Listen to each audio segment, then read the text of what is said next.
This episode is sponsored by Hydrowear, the world's first and only Hidradenitis Suppurativa specific wound dressing system. But really, it's for anyone with wounds in difficult to dress areas of the body, such as the armpits, buttocks, and groin. Hydrowear eliminates the need for dressings to be adhesively attached to the skin. It facilitates quick and easy dressing changes, enabling patients to self-manage wound care more effectively. Their goal is simple: to help you spend less time thinking about HS so you can get back to living life to the fullest. Check them out now at hydrowear.com. That's HIDRAWEAR.com, or on Facebook, Instagram, or Twitter. And folks, Hydrowear is now available in the United States using your insurance. It can be prescribed by your provider, billed directly to your insurer, and delivered right to your door. Check out the Hydrowear website for more information. Hi, folks. I'm Wound Care Karen, and I have a passion for wound care. Today's episode, we're going to discuss hidradenitis suppurativa. And my special guest is my friend, my coworker, my co-nurse, Mahsa Kharazi BSN, RN, and Avora certified wound nurse. Now, let me explain some of those initials to you. The BSN means that she has her Bachelor's of Science in Nursing, so that's her degree. Her RN means that she has a registered nurse license in the state of Texas, and she's been certified by a company called VWCN, showing that she has experience in wound care. So, and when I say Mahsa, her name is spelled Mahsa, and her last name is Kharazi, Kharazi, Mahsa Kharazi. So I would like to welcome Mahsa. And before Mahsa even says hello or gets started, I would like to mention the Persian elephant in the room and kind of, Mahsa, your name is it's unique. It's a mouthful. Almost as much as hidradenitis suppurativa. Almost, yes. So clearly you're not from Kansas. If you don't mind explaining to folks a little bit about your background. Let's get to know you. Yeah, okay. I mean, my name is spelled M like Mary, AHSA, and it sounds like Mahsa. So the H is very confusing. It's not Marsha. It's not Masha. Not that there's anything wrong with those names, but they're just not mine. Mm-hmm. So when I'm trying to explain to people how to say it, I'll say it's like NASA, like the Space Center, but with an M. And, you know, your girl is spacey, so it's a good way to remember that one. Yeah, no, that's a great way to teach people your name. Yeah. Mahsa like NASA. Yeah. Good. And so, it's a Persian name. I'm originally from Iran. I was born in the late 70s in the country of Iran, over in the Middle East. And so the ethnicity is Persian. I came over with my folks in 79 and straight to Houston, and have lived in Texas my entire life. And I'm very, very interested and involved with my culture. And my parents, thank God, they're still with me. They actually live with me. And, so it's a rich history. It's a rich culture. Yes. It's very much a part of who I am, as much as being a Texan and an American. And a woman and a nurse. All the things, and a hot mess. And so all of those things are me. The Persian Hot Mess Express. Yes. And as Karen will testify, I do run on Persian Standard Time. So I'm constantly late everywhere at all times. Awesome. So, and of course, like many immigrants, you are bilingual. Yes. Yeah. I speak a bit of cool. Farsi, or Persian. It depends on who you talk to, what they want to call it, if it's Farsi or Persian. Okay. All right. Well, well, say something in Farsi to us, please. I mean, bad words or no? Oh. Okay. We'll start with a simple hello, and it's the same as you will find in Arabic, but it's we say salam or salam alaikum. And I would also say congratulations to you in Farsi, which is also the same as Arabic, but they're two different languages. But it's Mabarak. So Mabarak on your beautiful new podcast. And I'm very, very proud of you. Thank you. I couldn't be more thrilled. All of this is so fascinating. It is. I'm enjoying it. It's a labor of love. It's a lot of work, but it's so much fun too. It really is. Really is. It's nice to see your journey. Thank you. Yes. Well, it's nice to share my journey also. Would you like to hear something in my native language? What is that even? So I'm from central Pennsylvania. So this is up until the age of probably 11 or 12. This is what I would have sounded like, and then I'll translate. Hey, Mahsa, yins want to come down the creek and catch some crabs? Mom said I could go, but after I read up my room and help her hang the wash. Are you, what the? So yins is the plural for you. So is that a y'all? It's a y'all here in Texas, right? That's incredible. A crick is a creek. Yeah, so okay. I'm inviting you to the local watering hole. Yeah. Crabs is it's what we called crawfish or crayfish. Crabs? So we called them crabs. But down here they're called crawdads or crayfish or crawfish. I didn't. I thought I thought I was catching crabs, but I'm a freshwater creek. I hope you never catch crabs. I wasn't catching crabs. Can you just be safe out there and never catch crabs? But yeah, we would catch crabs and eat them, of course, and then I mentioned my chores. So yeah, Mom would have me red up my room, which is so that's a Pennsylvania Dutch term, and it means like to tidy up. Or maybe like to ready up your room. Okay. Yeah, so that's where that comes from. And then wash, of course. We hung wash. I used wash rags to clean my face. Okay. Up until and hand to God, this is the honest to God's truth. Up until the age of 11, I thought the capital of the United States was Washington. D.C. Washington, D.C. Honey. Did they teach reading and writing in Central? There's a letter. Serious? I know that my name has an extra letter, but yours doesn't have the letter, and you hear it. It's our dialect's awesome. I love it. From one culture to another. Right.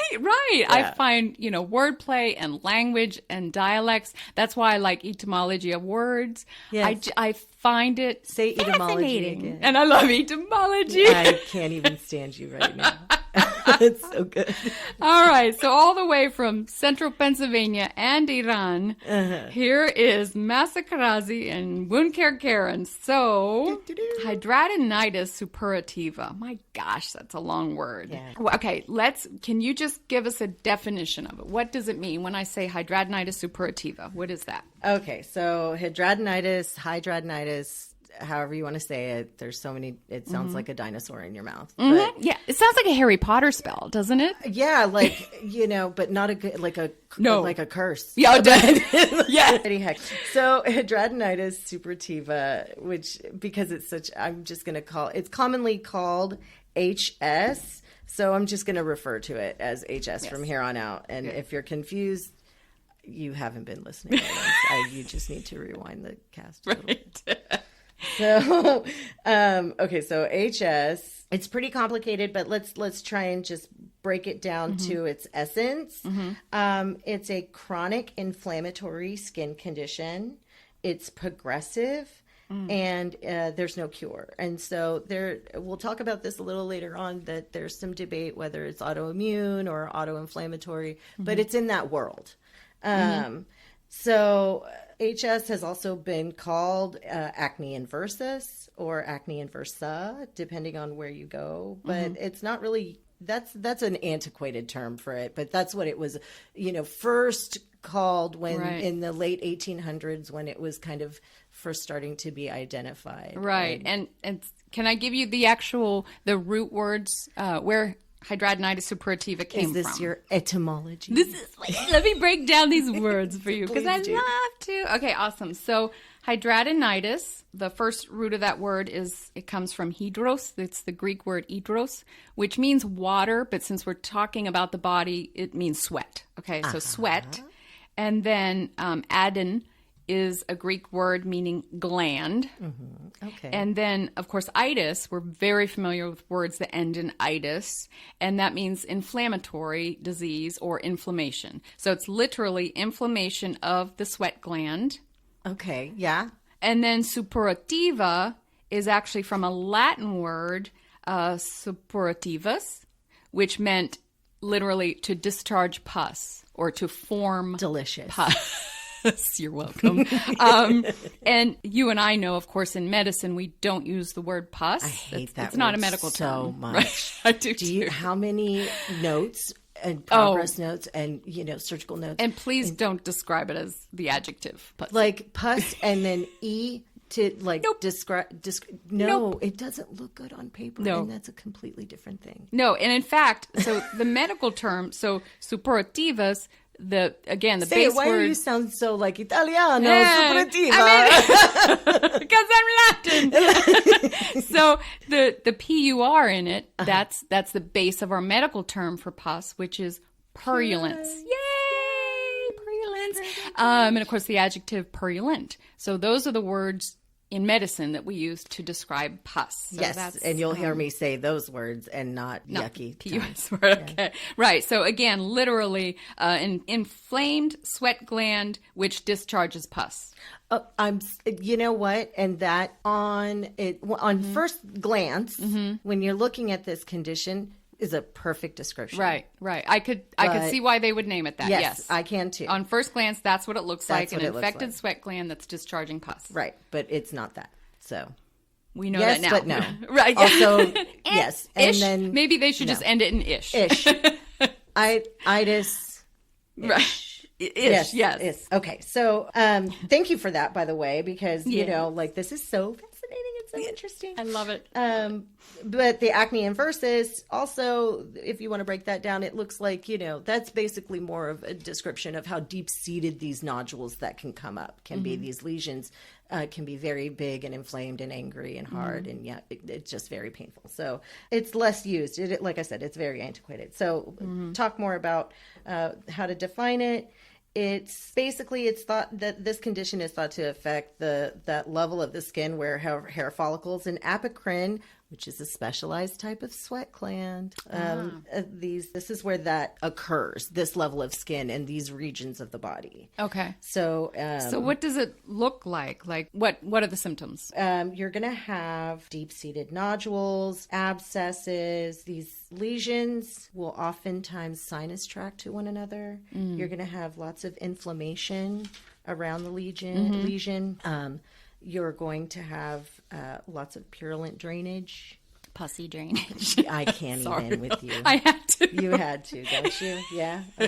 Okay. So these areas of this level of the skin and these areas of the body that have the apocrine gland and this follicular activity. These are your underarms, the axilla, under the breast. So and when you say axilla, that's your armpit. Okay, gotcha. Let's just go real. So armpits, under the breast, and this under breast region is for men and women. It's not just women who have breast tissue. Everybody does. And then especially if you're a little bit more on the obese side, you can tend to have this breast tissue that will overhang and where the skin touches the skin. And that's a very important aspect of this condition is where skin touches skin.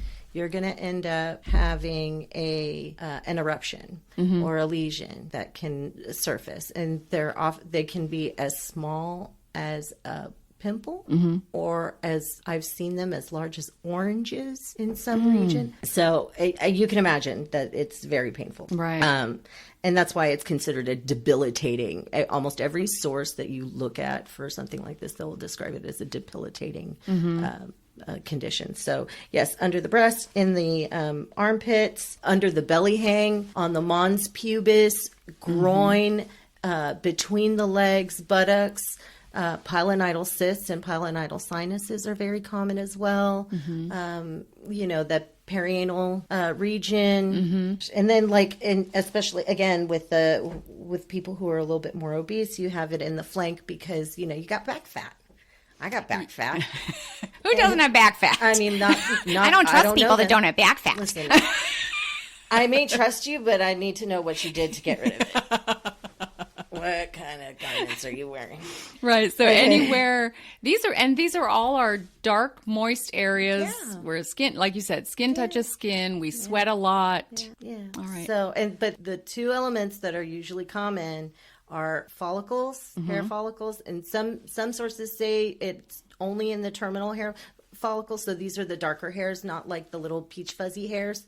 Oh, okay. Okay. I was today years old when I learned. So they're called terminal hair follicles. Okay. Yeah. But there's some wishy-washiness with that because there are other people who develop these flares that don't have terminal. They have the peach fuzz type hair in those regions. But usually, most commonly, you've got terminal hair. And these are the darker hairs, the ones that you are going to get easily picked up by, like, say, a laser for laser hair removal. Okay. And those special types of sweat glands. Mm-hmm. Friction can cause it, but we'll get into other things like that. And tell us, preface it here with your journey. So you're more than just a wound care nurse who treats HS. I am a warrior. So, yeah, I have this condition. Okay. So I call it being a warrior because I feel like I'm much more than a sufferer. I'm a survivor, and it's something that I will, because there's no cure for this, and because it's progressive, and because of the trauma that's involved with experiencing this condition and managing this condition, I really love this idea of adopting the identity of being a warrior because it is a fight, and you have victories every single day. Yeah, challenges and victories. Yeah, absolutely. That's a great term. There's actually, and we'll talk about this a little more later, there's a support group out there that calls themselves the Hidradenitis Suppurativa Warriors. And they're so wonderful. Okay. So, yeah. Yes, awesome. Can you tell us a little bit about different, is it all that bad, or are there stages? No, are there milder cases? What I described, these big, large sinus tract, terribly draining, purulent lesions, disfiguring, scarring. They can get confused for cellulitis or other types of, infectious processes or conditions. That's what happens in the advanced stages, but there's the ramping up period. Okay. And that's what you mean when you say progressive, It right? is progressive. So non-medical people might not understand that, but when we talk about a disease process being progressive, we mean that it starts out and may be mild and eventually it gets worse. Like Time is not your friend. It will, when we say a disease is progressive, we mean it will only get worse. Yeah, it will only get worse. Yes. And so this is one of the reasons why it's so very underdiagnosed. The milder stages? Yes. Because of how insidious these milder stages can appear. They just look like, to me, honestly, they just look like pimples or little boils. Yeah. And they're just one or two. No red flags are raised. Yeah, exactly. And so, you might have a collection of little blackheads in your armpit or in your groin. Who doesn't get ingrown hairs in these places? Right. But that's kind of how it starts. So, if you feel like an ingrown hair that's got, this pea or marble texture, under the skin, that's kind of the beginning of hidradenitis. But it's more than just that because it's usually paired with all these other comorbidities, and we'll go into that Right. Not to say that everyone who finds a little pea or marble under their skin is going to go on to develop HS. Right. But we're just explaining what the very, very beginning stages feel and look like. Right. And so, and then as it continues on, then we're trying to explain to the audience so that if they see, 1 + 1, we're trying to explain the progression of the disease. Yes. So, and I'm glad that we're touching on this because it's not just for the person who's affected by this. This is for clinicians to understand too, so that when you see somebody who you may be a primary care doctor. You don't have to just be a dermatologist or a specialist. You need any level of provider. You could be a nurse. You could be a physical therapist. Right. You could be a nurse aide helping someone change their clothes. Yes. And you notice all these scars under their armpit.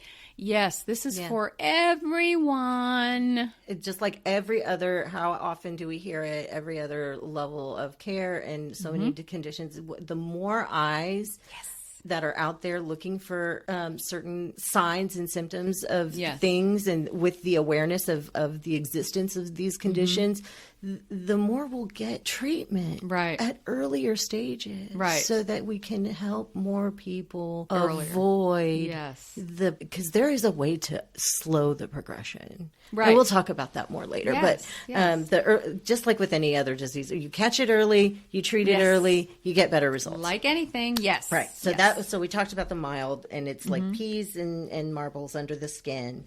And then this is the Hurley stages. So there are other staging methods, but this is the most common one. So it's the Dr. Hurley. They love naming things after themselves. Right? That's why there's so many different staging systems. But Dr. Hurley won, so he's winning so far. He's got 3 stages, and it's mild. He's at the head of the race. So he's got we've covered stage 1. Hurley stage 2 is your moderate. And so this is when it's starting to ramp up, and you've got more P's, and they're closer together, and they're recurrent, and they're a lot of times what do you call that when they're not just bilateral, but when they mirror? Yes, you know what I'm talking about. So they're like touching. They're like little kissing. Well, not just that, but I'll have one in one armpit, and then I'll have another in the other armpit. My armpits aren't touching each other, but they're mirroring one another. It is wild. Okay. So on the butt cheek. Yeah, it is just crazy. Yeah. So they're recurring, they mirror, they're getting deeper. Happening more often. And they're taking longer to resolve. They start sinus tracting under the skin at this point. So in stage 1, we don't have sinuses, and they're not into the deeper layers of the skin structures. But now we're getting a little bit more deep-seated, and they're connecting under the skin. Little devils. Right, okay. Really. And this is when you'll see those double-sided blackheads. Yes. Right? So be aware of that. When you see a double-sided blackhead on someone, that's not normal. I can picture that because I've seen them on patients, and I've seen photos and books. I know exactly what you mean. Right. Yep. And the pain is nearly unbearable with these kind because of the amount of inflammation and how they're starting to get closer together. So in stage 1, these lesions are smaller and they're more widespread. And now we're starting to get them for longer. They're bigger, they're deeper, and they're closer together. So the inflammation that you get on one can affect the inflammation. And so you've got this sort of like nebula in a region that is... Right, it's the perfect storm. Oh, yeah. So it just feeds itself, and yes. And so then and that's just moderate. Right. So now... So we haven't even gotten to the stage stage 3 yet. is severe. And this is... truly horrible for the people who have to deal with it on this level because of how deep the sinuses can connect, how chronic it can be, how widespread. It's diffuse or near diffuse. We've got multiple so it looks like if you look at it on a sonogram, or an ultrasound rather, of what severe stage 3 HS looks like. It looks like an anthill where you see all of these interconnected sinuses and roads that lead from one area to another. And there's a giant pocket of fluid, purulence underneath. And so... and very often this stage needs surgery because of how bad it is. So this is... and we'll talk again about how to treat these different stages. Right. But that's what the stages are. And it's interesting you mentioned the sinus and the sinus tract because I read somewhere, I was reading different terms of HS, of course the acne inversa, et cetera. And I saw somewhere that at some point someone called it fox den disease. You shut up. What? Because... Can I be a foxy lady now? Right. You are a foxy lady, and let me tell you why. If you ever grew up seeing a little fox den or fox burrow like I have, it's the perfect description of it. There's like a little opening and then there's like a little burrow, and that's exactly what these HS sinus tracts looks like. Fox den disease. You just blew my whole brain out. You're a fox den warrior. I am a foxy machine. Isn't that awesome? Now, why didn't that term stick around? I Fox don't den know. disease. I love it. It's not important enough. That's a term that I would throw money to research on. Not HS. But fox den disease. I'd be like, tell me more about that. I'm going to go to the online forums and say, have you heard of this? And we're going to start a bowling league of foxy ladies with satin bowling jackets, just like we're in Greece. Yes. And have a theme song. Yes. And the fox will be your icon. Fox den disease. I'm going to name this podcast the rabbit hole disease. Of fox den disease. We just go. Yeah. That's interesting. That is amazing. I'm so happy. You are something else. Hey, I did a little research. I've done so much. I've never come across that. Oh, as soon as I saw that, it made so much sense. Wowsies. Yep, they look like little fox burrows. Super cool. Yeah. Yeah, and so there's a lot of scarring involved because of the inflammation. So you're stretching the skin and you're disrupting these skin layers, and then you're healing them over time. Yep. So you've got all of these folding type scars. Yes. And then you've got smaller scars that look like elongated pores. And if you see that on a patient, or if you're looking down at your inner thigh and you're seeing these elongated pores, you probably should get checked for having HS. Right. Because that kind of scarring pattern doesn't really happen with a whole lot of other skin diseases. No. Right. So, yeah, that's a good way to put it. That's a good sign. I think that pretty much covers what I'm hoping that everybody gets an idea now of what they're going to visually see when they're looking at a lesion of HS and how that works. Yes. And again, recognize it on your friends, your clients, your customers, your loved ones, these recurring areas in the armpits, under the breast, sometimes back of the neck, groin, buttocks, all your private areas. That is the hallmark of HS. Yes. But what causes this? Why do we get this? What are some risk factors?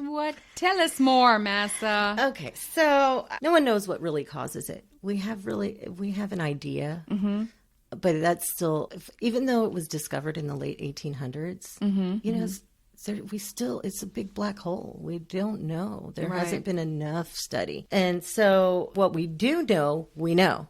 But what we don't know is so much. If that makes any sense. You don't say. I don't know what I don't know. I don't know what to tell you. But even what we do know, like what we thought we knew, even in the 1950s, we were wrong about. Absolutely. Right? And then what we thought in the 90s and in the 2000s, we're expanding on that. So here's some things that we do know. So I'll touch on those. Yes. There are risk factors, right? So there's a genetic component. So most people who have HS have had a family member in close relation that has also had HS, whether they knew it or not. You can have it whether it's been diagnosed or not. Right. Okay, that makes sense. So it might be genetic factors. There's definitely a genetic factor. There are other like environmental factors and behavioral factors. So these are modifiable. We like to make a distinction about the non-modifiable versus the modifiable risk things factors. You can change, things you can't change. Right. The things that you can't change, but the things that you can change, hopefully it'll make a dent. That's where you can gain, the power and the control. That's where the warrior comes in. You know what I mean? So I found this really great resource. It's called dermnetnz.org. And I think it's out of New Zealand. And they really put it so well. Okay. And I'm not in the business of reinventing the wheel. So I'm just going to read from their website about who gets HS and what causes it from their understanding. And this is I really like the way they put it because it's very concisely put and well put together. So hidradenitis suppurativa often starts at puberty. It's most active between the ages of 20 and 40. Now, I was diagnosed when I was 30. You were diagnosed with it. Oh, no. Rather, no, I was not. That's when it appeared. That's when it became very active. Okay. Now, looking back, knowing what I know now, I can see how some of the beginning stages did start when I was in puberty. But for many people that we've come across in the clinic that are in their latter and middle age years, Yes. that this is the first time anyone has ever mentioned or said, hey, do you think that, has anyone ever told you about hidradenitis suppurativa? They've never heard of it. And it's through us that they get diagnosed because we have our eyes on their skin. Yes. Because we have knowledge of the disease. Right. Yes. Right. They've gone through 15 other practitioners or providers. And they're well into their adulthood. Yes. Middle ages. Yes. So just I've heard other providers poo-poo and say, oh, it couldn't possibly be HS because they're too old. You know what? I'm going to need you to walk that back a little bit. Right. All right. So let me just keep going. Guess which finger I'm holding up. Catch me in traffic. Okay. Catch me outside. Active between 20 and 40. You know how I feel about that. Ish. And yeah. Ish. Right. Strong-ish. And in women, it can resolve in menopause. Wouldn't that be nice? My mother, who I think has a very mild form of HS, thanks, Ma.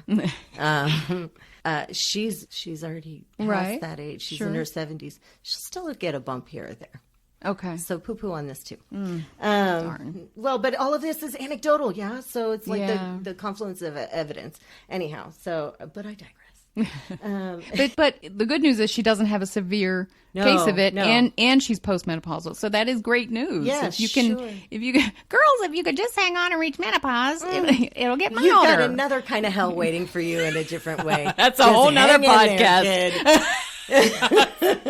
Like the cat on the limb and on the poster. Just hang in there and suffer. It's hot. Wherever it is, it's hot.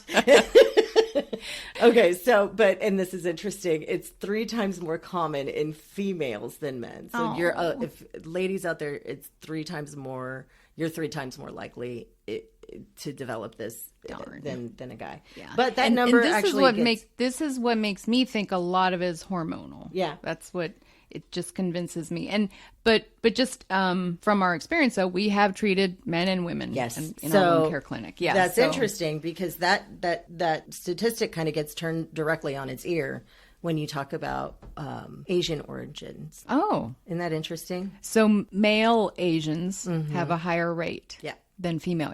Interesting. Yeah. Yep. See? Yep. Yeah. You're right. There's a lot we don't know about this. And hormonal, some of the studies that I've looked at, it's inconclusive, but why do I get a flare when I'm on my period? Right. And I've heard that from several female patients with HS. Yeah. Very often their flare-ups are during their time off. Right. Yeah. And I really I just said before, I was 30. That's when I was pregnant. When I was 29 when I got pregnant with my first child. Mm-hmm. And I erupted like crazy. Oh my God. So it was during that first pregnancy and subsequent pregnancies so in my early 30s is when this started to really activate for me. Wow. And it was with those pregnancies. So hormones, research inconclusive, my life, patient stories, anecdotally, but how much, this is why we need more awareness. And I'm so grateful for your podcast for that. So family history of HS, 30 to 40%. Oh, wow. 30 to 40% report. Those are not good odds. So a lot of, and those are just people who report that know. Yes. Yeah. That knew about it to report. Right, yes. Right. Yeah, I agree. Yeah. So those are not good odds. Here's some other non-modifiable type risk factors. Okay. So we've got obesity and insulin resistance. So some people say obesity and insulin resistance is modifiable because it's lifestyle. I'm kind of middle of the road with that. I think it's a little bit of nurture and nature here.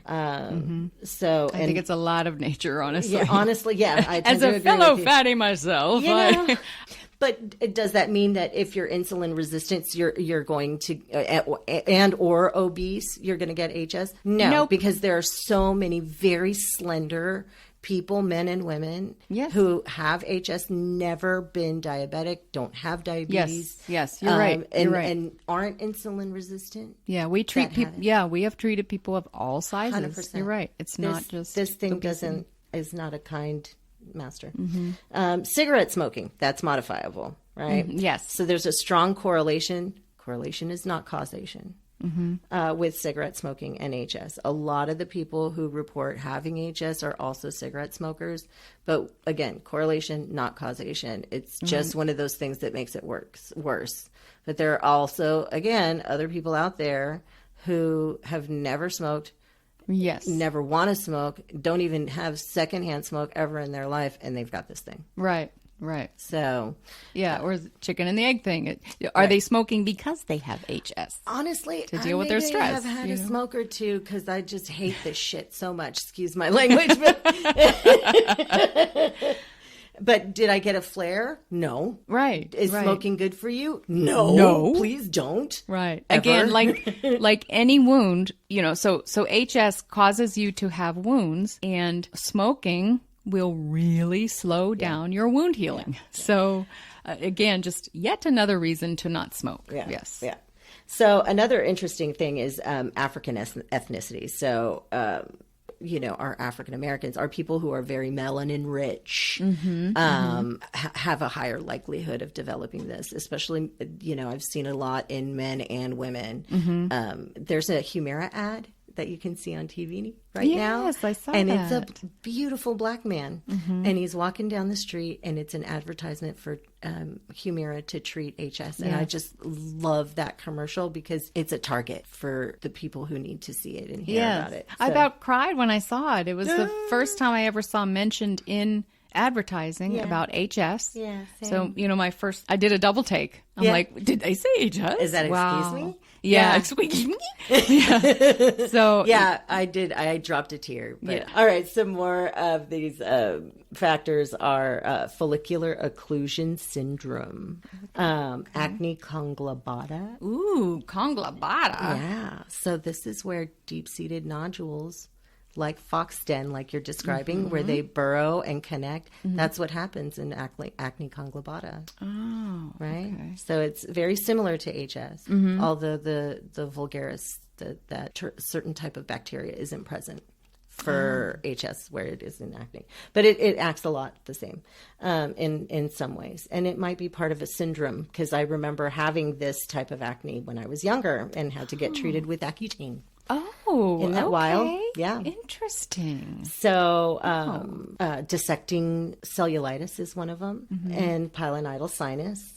So here are some other ones. Right, and again, for our folks who don't know what pilonidal sinus is, so it's just it's an inflammation. It's on your tailbone, so to speak, top of your butt crack, where the hair, and very often happens in hairy individuals, the hair just kind of gets trapped in there, and it builds a little sinus, becomes an abscess, can be very painful. Very. So yeah, it's a relative of HS for sure. Yeah. But then there are also folks who only have pilonidal sinus disease and not HS. Yes, agreed. But I would really, really love for us to keep an eye on these young ones who come in with the pilonidal that haven't developed other symptoms yet. Right. That Yeah, and happen we to do have that on some of admission. these- Yeah, like when we admit them and we're taking their history, we always ask them, and we look, hey, can we look in your armpits? Do you mind if I look in your groin? And we recognize their private areas, but that's why we need to look, and what we're looking for is the scarring, the blackheads, the telltale signs. And if the pilonidal is something that is an isolated thing that they don't have other symptoms with, but they have like some of the other risk factors that go along with maybe developing HS later on, it's a really good idea to start getting these people in to make a relationship with a good dermatologist early on, so that if it does develop, and hopefully it never does, but if it does, that you've already got a relationship with someone that can handle it. Right. And guide you through it without having to be as lost as so many of us are out there with this. Yes. All right. Smart. Yeah. Be proactive. Yes. Catch it early. Yes. Catch it early. So, okay, let me go on to talk about some of the other things that are kind of go hand in hand with HS. IBS, IBD, Irritable bowel syndrome, Yep. irritable bowel disease, and Crohn's. very much so. Autoinflammatory. I've treated many a patient who has HS and Crohn's, or HS and IBD. IBD, I'd be one. Confession time. Someone said, and I'm going to cuss a little bit here, but so somebody once said, IBS, I be shitting. I'm like, I'm on that one too, right now. They come very commonly together. Yes. Yeah. And to me, it makes sense because I like to simplify things in my brain. So to me, the HS is something I see on your skin on the outside. And the IBS or IBD or Crohn's is what's happening on your intestinal mucosa on the inside. It makes so much sense to me. I'm like, well, of course your innards are inflamed and weeping because so is your skin on the outside. Yeah, so know? That's so interesting that you say that, because that makes me think of like my mom, who, we've been in this country forever, but like I said, our culture is so important to us. And so some of our, old world ways have come with us. And when this first started happening, she was like, Mahsa, it means listen, something inside is, your blood is hot. Right. Yes. Your stomach is hot. Yes. And if it's on your skin, it is inside from your body. Yes, she's describing your inflammatory process. Yeah, and so she said, you have to, stop eating sugar and start eating cucumber. Turns out you got to stop eating sugar anyway. Yeah. Right. Isn't that wild? Right. So listen to your mother. Yeah. Anyway. So, okay, let me talk about some of the other things that are very common too, because if only we could just drill down and talk to these people so that they could be a little bit more forthcoming and connect the dots the way they should be. Right. Well, hopefully they're listening to this podcast, or their sister is. Patients alike. Yes. So, other skin disorders that are also kind of, in that same world that come up are psoriasis, autoimmune, acne, hirsutism. Yes, and do we know what that is? Ooh, we sure do. Can I take this one? Ooh, please, pick me. And let me have some tweezers while you're doing it. Right. Yes, the hirsutism simply means hairy. Yeah, and so this is how this is the medical term for someone being hairy. So it's the folks who have a lot of hair. Hair. Yep. You mean you got a Persian hairy girl? What? But yeah, no, we see this. Our more hirsute patients are very often the folks that have HS and or pilonidal disease. Yeah. Yes. So because if you have more hair, you have more hair follicles. If you have more hair follicles, there's a lot more chances something's going to go wrong. So speaking of follicles, what else goes with hirsutism is polycystic ovarian syndrome. Yes. Right? So you now not only do you have a problem with the follicles in your skin, you have a problem with the follicles in your ovaries. Follicles are follicles. Right? And it's also linked to insulin resistance. So there's a strong correlation. Very strong. In women who have polycystic ovaries, as do I. PCOS. Yes, PCOS is what it's called commonly. Thank you for that. Yeah, so I also have PCOS. I was diagnosed with PCOS before I even had children. They said I couldn't have kids. Oh, wow. Yeah. Wow. And then this doctor went into my abdomen and cleaned out all the hyperplasia in my uterus and vaginal canal and burned out all the he said it looked like I had a string of pearls wrapped around my ovaries with all the cysts. And so he burned each of them out, and he said, still don't count on having kids. And then, like a year later, I'm popping out a kid, and then another one. Oh, so, but yeah, so that's the beautiful part of it. But and again, that's very often what HS looks and feels like, is a string of pearls, in that moderate and severe stage when they're all just like strung together. Yes. Yes. So I'm so curious if any of your listeners want to have a way of getting back to us about some of the things that we've talked about. But if any of you guys out there have polycystic ovaries, with or without HS, but have had children, how many of you had also had gestational diabetes? I'm just so curious about that. Okay. If you're listening out there and you have those 3 things or 2 things and you want to email us, just give us a shout out at contact@woundcarekaren.com. Oh, I'm so curious. I hope you get it something. Or even if you're a clinician or a provider who has some information about this connection, I'm just so curious about it. So hit us up. Okay, so other comorbidities are hypertension, diabetes, dyslipidemia, thyroid disorders, which I also have. Wow, you're checking a lot of the boxes. I told you, I am on the hot mess express.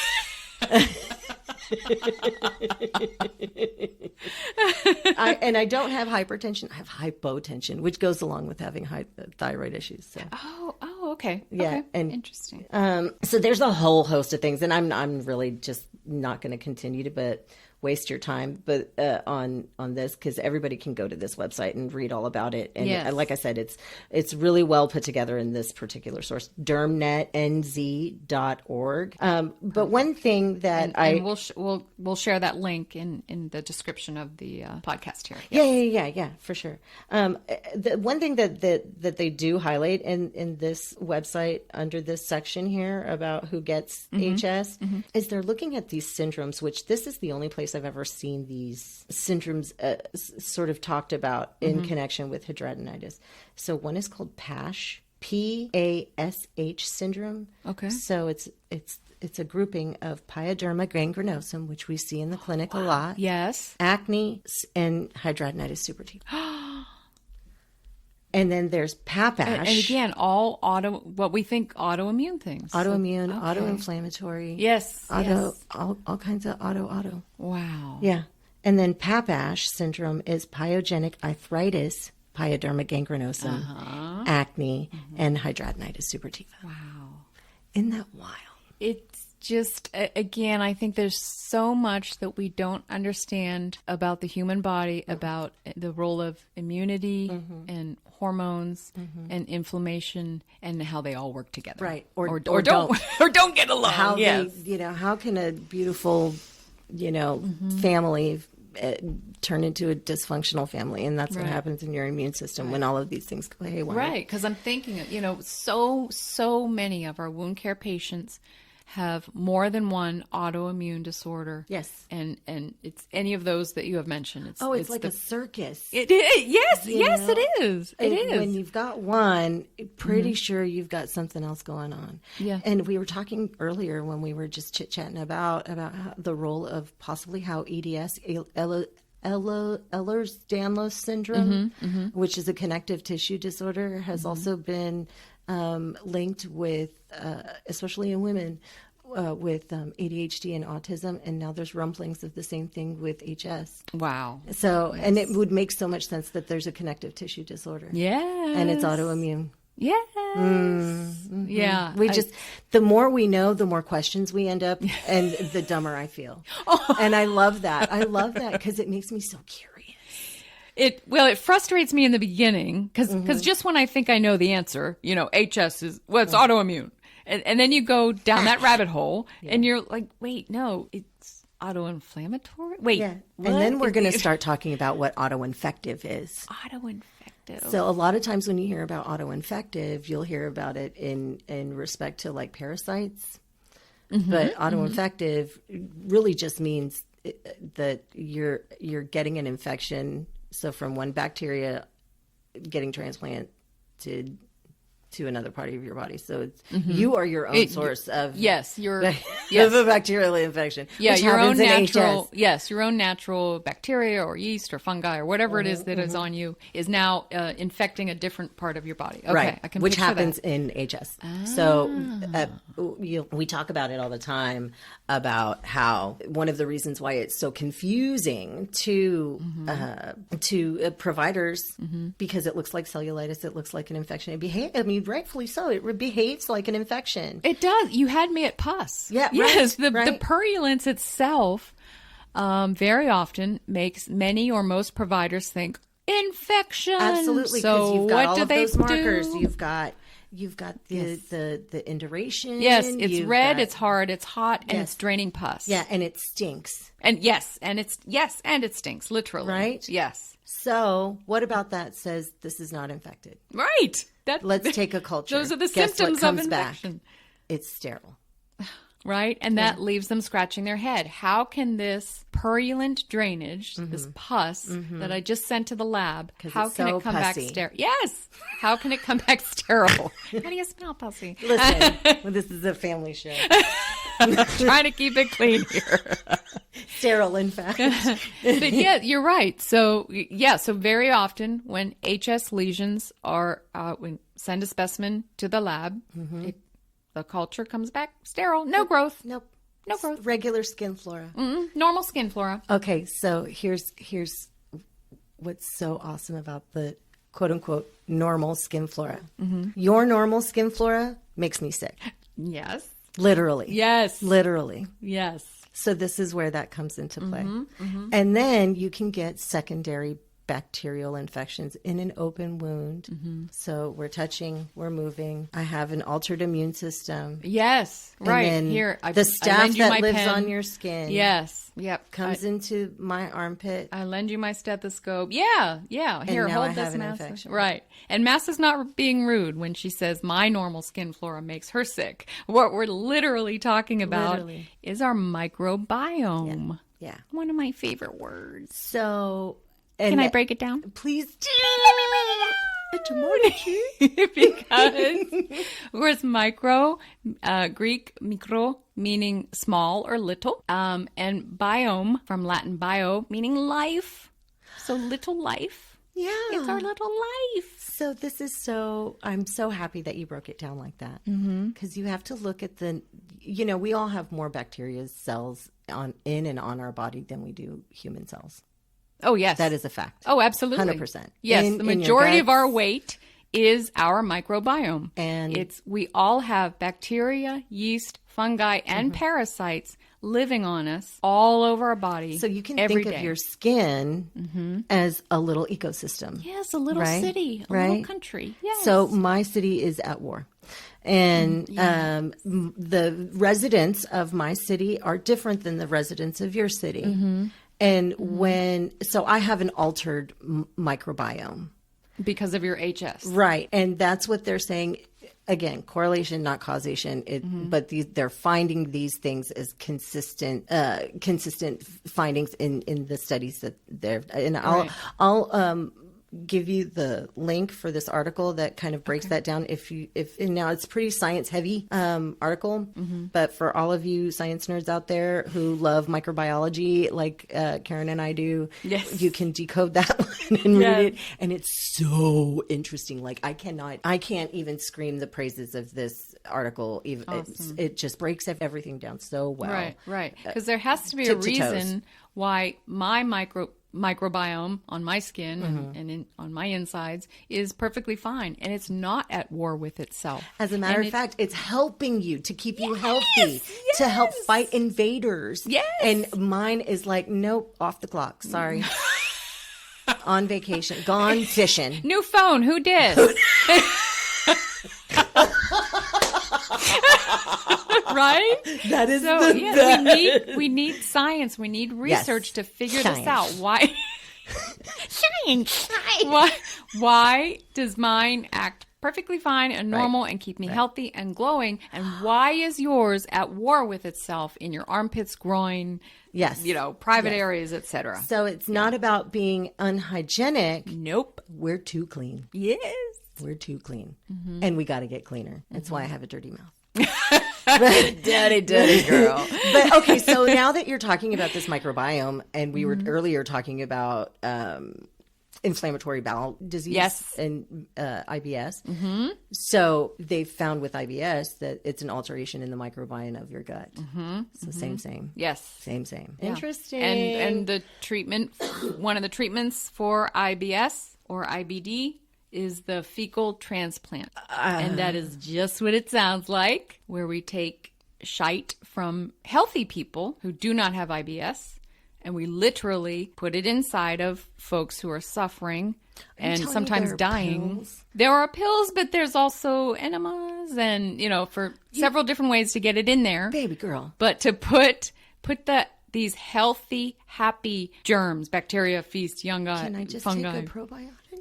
I don't want to eat shit and die. If it were that no, you eat shite and live. Oh, okay. Yeah, all right. This is really going to a dark place. Right? But seriously, a lot of I've success with fecal transplant, and it's all has to do with microbiome. Right. It's changing, getting rid of your bad microbiome and putting in a healthy one. It's that simple. It's course correcting in the levels of the types of bacteria and the presence of the numbers of these bacteria. Yes. And how they, interact with one another and stuff like that. Yes. So I thought that was a really interesting thing to talk about. So. Yeah. It's amazing how it all it makes so much sense, and yet there's still so much we don't know about it. Oh, yeah. So, but the prevalence worldwide is... Oh, wow. It's microscopic. They think it is. Well, but that's what's known. So right now, the reported prevalence is 0.1%. Let me say that. That's a tenth of 1% to a whopping 1.19% worldwide. I find that really... And in the U.S., it's 1 to 4%. And this is so like unbelievably low, I believe. Do I have evidence? No. But do we have anecdotal evidence? Sure. Yes. Does it worth anything? Not really. Will anyone listen to us? Not so much. Maybe some other day. Right. But that, you and I both know, that number it's definitely too small. For right. Sure. It's got to be inaccurate. And why is it? So it's considered a rare thing, and it's gaining a little bit of traction because of rare. It can get some money thrown at it for being a rare disorder. But not too rare, because then not too much money will get thrown at. It's like careful balance, right? Yeah, exactly. That's why you're saying something so important, because that's why it's so important for the awareness to come out. And it is. It's happening. It is. Again, that's why I was so thrilled when I saw that commercial on television mentioning the words, again, for the first time in media that I'd ever heard it. Yeah. It was really important because it felt so seen, Yes. And all of us who have HS, everyone that I've ever talked to or, chatted with online or whatever, we all go through this sense of loneliness. Yeah. Because you feel like you're the only one, this right, this leper. No one's talking about it. And it's so embarrassing. And that's why it's underreported, because it's not recognized widespread throughout the clinical community to recognize it and diagnose it appropriately. It's misdiagnosed. So yes, I've personally experienced clinicians and providers telling me that I need to wash more, which is horrible and embarrassing and traumatizing. I've been told, and other people have been told, it's a sexually transmitted disease. It is not. Oh my God. It is not. Oh. So listen to this. Wrong. I heard a story on the forum one time where this young lady who is very well educated about her own disease process went to a provider and said, well, I have HS.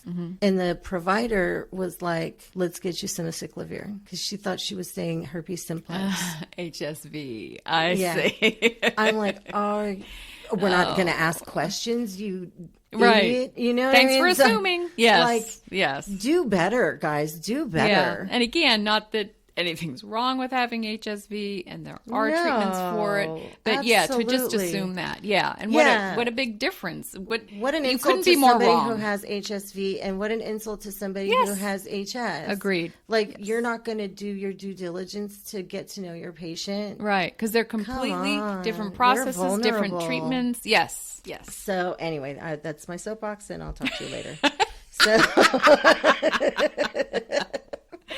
So how is it diagnosed then? So Okay. let's give a shout out then. So is there a test you can do for HS? No.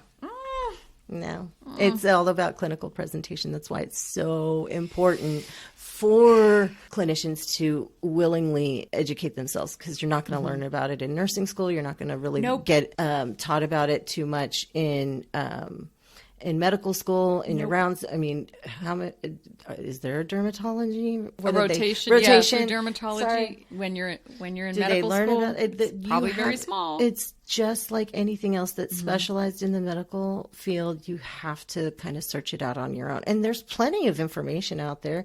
There's a whole book that you can get through Elsevier, and it's listed in the resources on Perfect. HS Resources, which is a resource website for clinicians. Okay. But it's open to the public too. You can get, if you're fancy, you can look it up. And it's helped tremendously. So yes, but I highly recommend. We'll put all of these great resources out in the show notes. So yeah, it's diagnosed usually through clinical presentation of symptoms. So you have to be aware of what they look like, all those different stages. Right. So if you're a clinician, a provider, and your patient is telling you, and you're seeing their scars and their armpits and groin, and I've always had boils, pimple. They won't know what to call it. They'll call it a carbuncle, furuncle. Yes, all of those. I get them a lot, and they're painful. So when you're hearing this, I hope it's catching your attention. Yeah. Let's put these signs together and connect the dots. So that you can suspect that patient might have HS. Right. So, and you can do ultrasounds like I was talking about before. Like when you look at a severe case, it'll look like that Foxton or the anthill, right? With all these interconnecting sinuses and stuff. But in the earlier stages, you can see the involvement in the shallower and catch it there. Use an ultrasound. Yes. I mean, catch it soon. Catch it soon. But yeah, that's basically how it's diagnosed, is through clinical presentation of symptoms, and you mentioned being able to recognize the comorbidities that go with it. Right. They're not just diabetic abscesses, people. Or the patient's not just dirty. They don't need to wash themselves more often.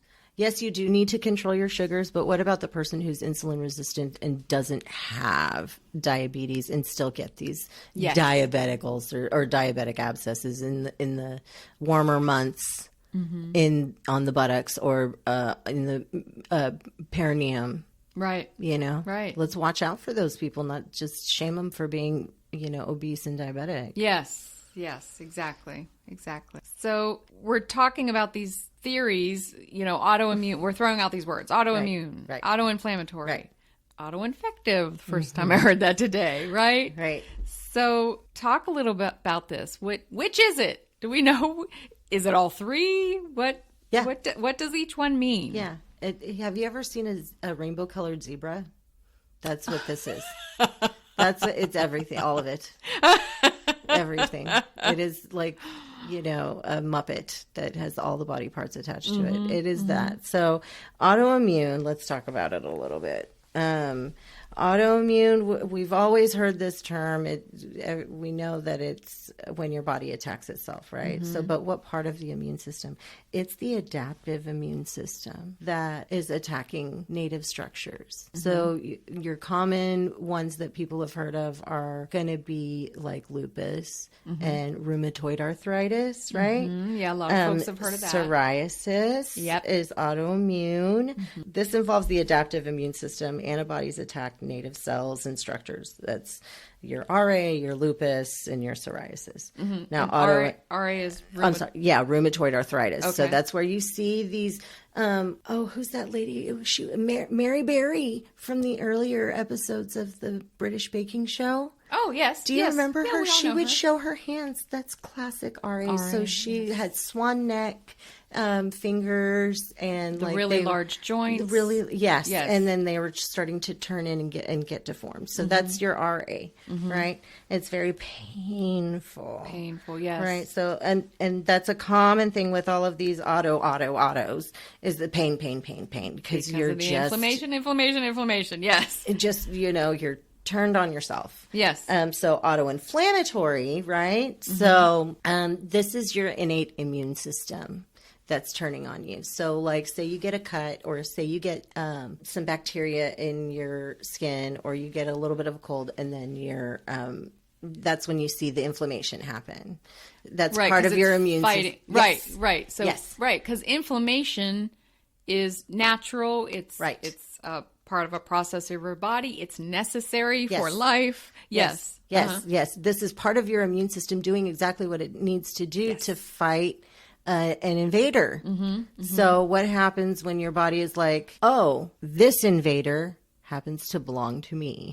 Right. But I don't recognize it, so I think I'll attack anyway. And that's what happens. That's why we were talking about the microbiome and the skin flora, because my body thinks that those things that should be normal are not. Right. My sweat is not normal. It's going to get inflamed. Must attack. Yeah. Right. Like shut it down. Right. Stinky. It's just always at war with itself. Right. Exactly. So that's what you'll see: Crohn's and ulcerative colitis. Yes. And your bowel is just at war with your, with everywhere yourself. you've got these environments of microbiome. Yes. So that's autoinflammatory. Now, autoinfective, like we talked about before, is a pathogenic agent that's already in the body. And it's transferred to another part of the body. So that's like your secondary infection for HS. Right. So it's living, happily and it's happy and healthy, say, on your elbow. But then somehow it ends up in your groin. You lean on your leg and it goes to your groin. And at there, then it's like, Right. all systems attack. So like, say it's your fingertips. Right? I've touched something and then I've touched my flare or touched a piece of skin. Yes. And then boom, you've got a secondary infection. So your flare that was acting like it was infected, but the purulence is sterile. There's nothing in there. There's no infective agent in there. Right. That a culture would detect is now infected by a secondary bacterial agent that's come in and exacerbated the whole thing. Yes. Right. Yes. So like, let's say I have one in my perineum and I have a bowel movement and then now we've got E. coli. Right. Okay. So that's see. Yeah. Yeah. So E. coli, which are happy and healthy little bacteria living in your colon, don't we all belong have in my wounds. Right. Don't get them in your wound, folks. Yeah. Right. Yeah. So that's like that. Okay. So, and we've got all three of these happening in HS. So you've got antibodies attacking your own internal native structures. So that's skin and follicles and sweat glands. Yes. And then you've also got autoinflammatory agents happening. So your body is using that. So it's both parts of the immune system. Yes. Right? Yeah. The adaptive and the innate. Yes. And then you've got secondary infections. And it just... So you've got your rainbow zebra. Yeah. There it is. It's so much fun. Yeah. Sounds like it. Oh my gosh. So, and there's another article that is that I found NIH. Love NIH. Oh, good. Yes. PubMed. Yes. So, and great again, resource. I'm going to link all those for you guys to go and read Perfect. it up. Yes. And get your CEUs. Yes. Go learn. Never stop learning. So what are some of the roles that I've heard this term cytokine storm? What does that mean? And what role does that play in HS? Can I ask you something? When did you hear cytokine storm? Probably a year ago. Oh, no. COVID. Yeah. COVID. Yeah. I remember now. I was going to say a year ago. It would have been 2 years ago because the last 3 years have felt like 50 years or 5 minutes. Yes. Awful Monday of a year or 3. Yes. Yeah. Same. So that's what happens. You've got all of these. So cytokines are proteins, right? So they're your immune system proteins, and each different kind. So you've heard of B cells and T cells and all those things. So all of these proteins have different jobs in your immune system. Okay. And so when they go bananas and bonkers and don't know where to go, and they just start having a hooligan ass brawl, and like it just goes haywire. It's chaos. It's a brawl. Total chaos. Again, at war with itself, right? Yes. And that's what you've got going on. Yeah.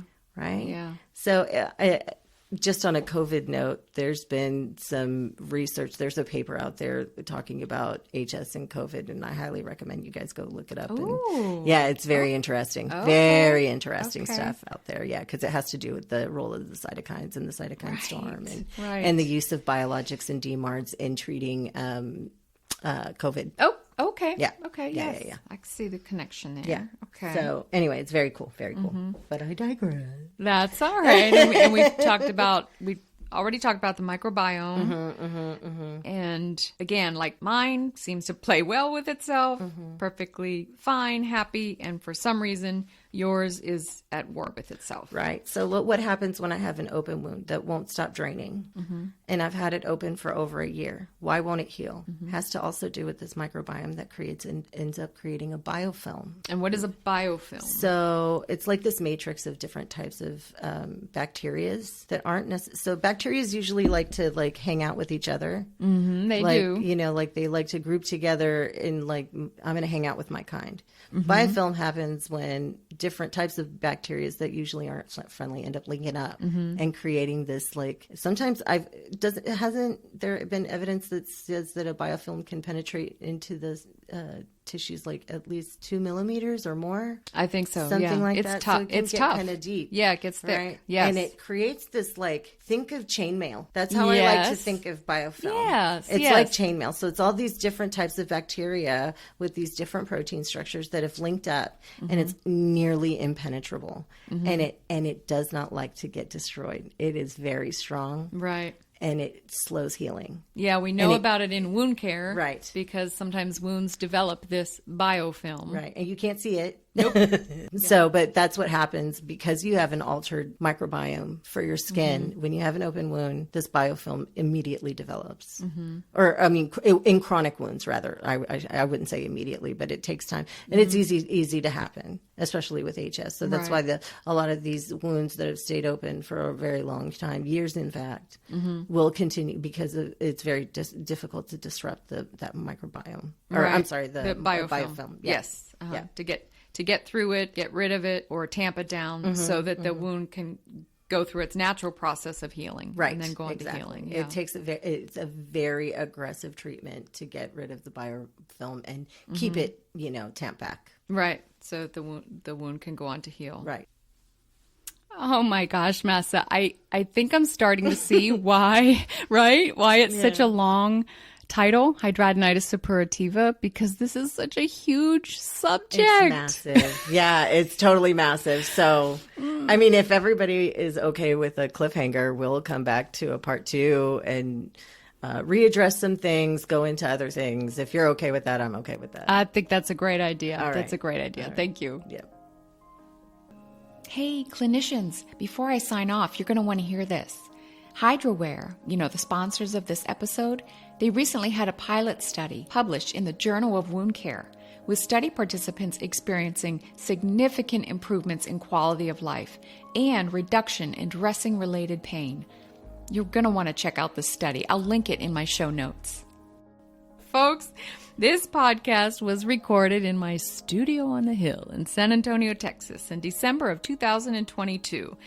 It was written and researched by Mahsa Kharazi BSN RN, VORA certified wound care nurse, and developed, produced, and edited by yours truly, Wound Care Karen. And I did it all while wearing teeth whitening strips.